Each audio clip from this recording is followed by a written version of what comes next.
Ever try to sand down a weld in a corner, so tight you can barely fit a finger in there?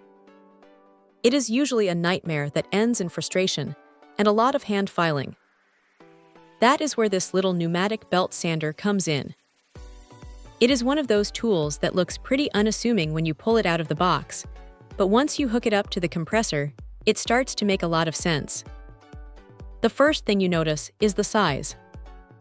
That 3/8-inch belt width is the real star here. It is narrow enough to get into those awkward gaps, where a standard angle grinder would just chew up the surrounding metal. The arm rotates a full 360 degrees, which is honestly a lifesaver when you are working on curved parts or trying to reach around a frame rail. You can just twist the head to whatever angle feels natural, and it stays put. Now, it is not just about reaching tight spots. The variable speed knob is a nice touch. A lot of these air tools are just full throttle or nothing, which is a recipe for ruining a finish. Being able to dial it back for some light polishing or crank it up to strip off rust makes it feel a lot more versatile. It runs on standard shop air, and it does not seem to be a total air hog, though you definitely want to make sure your compressor is up to the task if you are planning on running it for long stretches. The build quality feels solid enough for a shop environment. It has a bit of weight to it, but not so much that your wrist starts aching after 10 minutes. The vibration is surprisingly well managed, too. You don't get that annoying buzz that travels up your arm and leaves your fingers numb.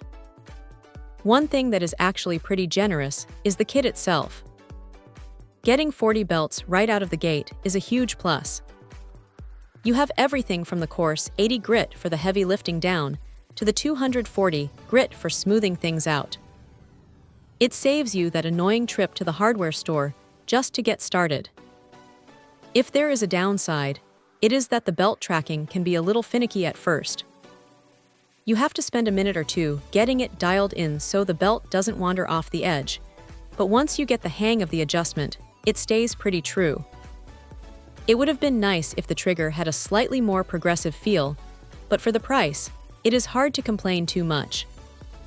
It is a specialized tool, sure, but if you do any kind of metal fabrication or restoration work, having this in the drawer is going to save you hours of tedious hand sanding. It is a solid, reliable piece of kit that does exactly what it says on the tin without any unnecessary fluff. Check out the video description for updated price.